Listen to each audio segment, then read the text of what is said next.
kasih atas pendahuluannya ya, Nurul. Pada sore hari ini cuacanya lumayan cerah ya. Kita mau ngobrol-ngobrol santai aja nih tentang stroke pada mata, mengenai gejalanya dan juga tata laksananya. Nah, pastinya pernah dengar ya, sobat sehat semuanya tentang stroke pada mata ini ya. Nah, stroke pada mata ini by definition atau secara pengertiannya sendiri sebenarnya ada dua yang paling sering terjadi. Jadi adanya sumbatan pada arteri retina maupun juga adanya sumbatan pada vena retina sentral. Nah, penyumbatan yang terjadi pada pembuluh darah arteri maupun di vena ini dapat terjadi pada pembuluh darah sentral maupun pembuluh cabang. Dan dia ini bisa disebabkan oleh adanya trombosis ataupun emboli. Nah, merupakan kasus kegawat daruratan pada mata karena dia sangat bisa menimbulkan hilangnya penglihatan dan juga komplikasi lainnya. Jadi memang perlu penanganan segera. Oke, berikut adalah sedikit ilustrasi mengenai penyebab retinal vein occlusion atau oklusi atau sumbatan pada vena retina. Nah, sebenarnya sumbatan-sumbatan yang paling umum terjadi biasanya adanya plak. Nah, plak ini paling sering adalah berupa lemak gitu ya. Karena terjadinya oklusi, seperti saya jelaskan sedikit pakai panah. Nah, di sini ada pembuluh darah arteri yang berwarna merah, kemudian ada juga pembuluh berwarna biru. Kita zoom in di sini. Nah, terjadinya sumbatan oleh adanya trombus ataupun adanya emboli, yaitu yang plak tadi saya jelaskan, menyebabkan aliran pembuluh darah ini tidak bisa lancar ya. Jadi pembuluh darah alirannya tidak bisa kembali lagi ke pembuluh darah yang lebih besar. Akibatnya karena ada sumbatan tersebut, retina menjadi atau mengalami hipoksia.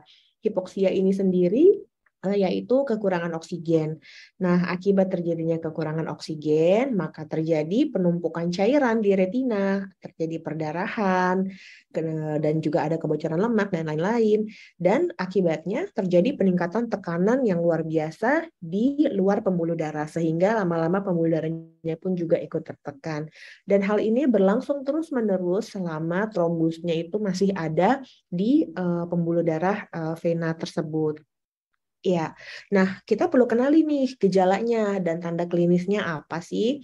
Yang pertama, paling sering adalah penglihatannya ini kabur secara mendadak dan sifatnya biasanya hanya sebelah mata saja, jadi mata kanan saja atau mata kiri saja, dan dia terjadi secara mendadak. Mendadak ini artinya kalau ditanya pasien tahu persis nih saat atau momen dia kehilangan penglihatannya itu kapan. Misalnya sedang menyetir, atau misalnya saat bangun tidur, atau misalnya pasiennya setelah habis berolahraga dan lain-lain gitu. Jadi dia benar-benar ingat momen di saat dia kehilangan penglihatannya.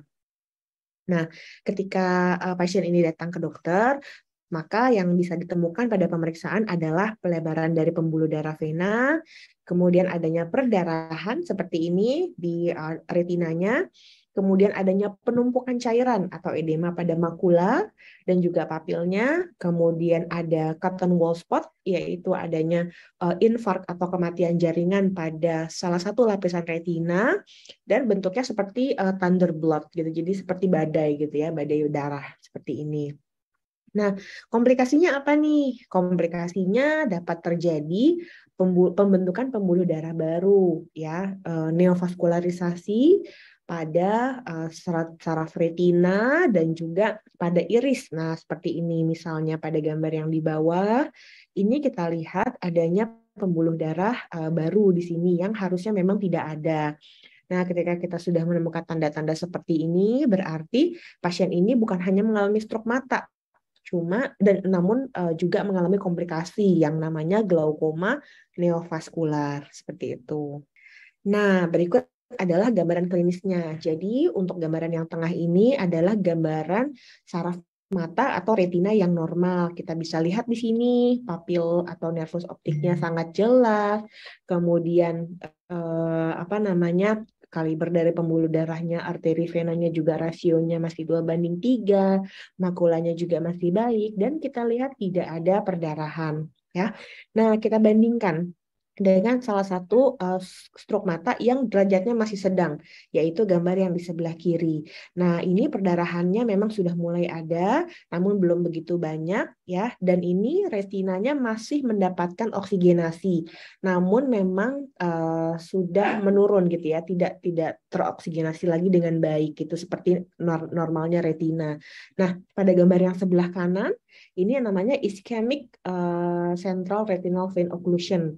Nah, kalau sudah terjadi derajat yang seperti ini artinya retinanya sudah hampir tidak mendapatkan pasokan oksigen dengan baik. Akibatnya terjadi penumpukan cairan yang luar biasa, perdarahan ya, dan biasanya kalau sudah mencapai kondisi seperti ini, penglihatan pasien pun sudah sangat menurun sekali gitu. Jadi mungkin bahkan hanya bisa hitung jari saja, walaupun apa namanya kita coba tes dengan baca-baca mungkin memang sudah tidak bisa lagi seperti itu. Nah, sekarang kita mungkin bertanya nih, faktor resikonya apa ya yang mungkin dimiliki oleh pasien-pasien sehingga kok bisa ya terjadi stroke pada mata ini. Yang paling tersering adalah hipertensi. Jadi hipertensi ini definisinya memang tekanan darah yang meningkat ya, biasanya di atas 140/90, kemudian adanya diabetes mellitus, kemudian adanya penyakit jantung ya, dan juga adanya gangguan pembekuan darah. Kemudian juga disebut-sebut gangguan kolesterol dan juga kebiasaan merokok memang disebut juga sebagai salah satu faktor resikonya. Nah, lalu bagaimana nih apabila kita sudah mengalami gejala yang seperti tadi, tiba-tiba penglihatannya hilang pada satu mata, apa nih yang harus kita lakukan? Jadi yang pertama pastinya kita harus konsultasi ya ke dokter spesialis mata terdekat yang memang sudah mempelajari dan juga bisa menata laksana untuk kasus stroke pada mata ini dengan cara mengatasi faktor resiko. Jadi nanti kita akan mencari tahu nih faktor resiko apa yang ada pada Bapak Ibu semuanya. Misalnya ada hipertensi kah? Kemudian apakah ada kencing manis kah? Adakah gangguan jantung, gangguan pembuluh darah, dan juga gangguan misalnya pada sistem pembekuan darahnya. Nah, apabila itu semua sudah ketemu nih penyebabnya apa nih, nah baru nanti kita akan berkolaborasi dengan dokter-dokter terkait, yaitu misalnya dokter penyakit dalam, untuk sama-sama kita menata laksana penyebabnya itu. Nah, kemudian untuk di bidang mata sendiri dapat pula dilakukan laser fotokoagulasi baik secara vokal ataupun secara menyeluruh panretinal photocoagulation.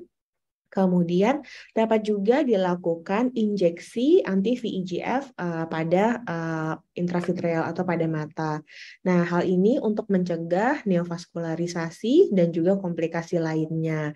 Jadi, jangan takut dan jangan ragu-ragu apabila mengalami gejala-gejala yang seperti tadi sudah saya sebutkan dan mungkin mempunyai faktor risiko yang tadi saya sudah sebutkan. Yuk dikonsultasikan ke dokter matanya agar terhindar dari penyakit stroke pada mata. Ya, terima kasih. Sekian penjelasan dari saya. Semoga dapat membantu dan menambah wawasan kita semua. Terima kasih. Assalamualaikum warahmatullahi wabarakatuh.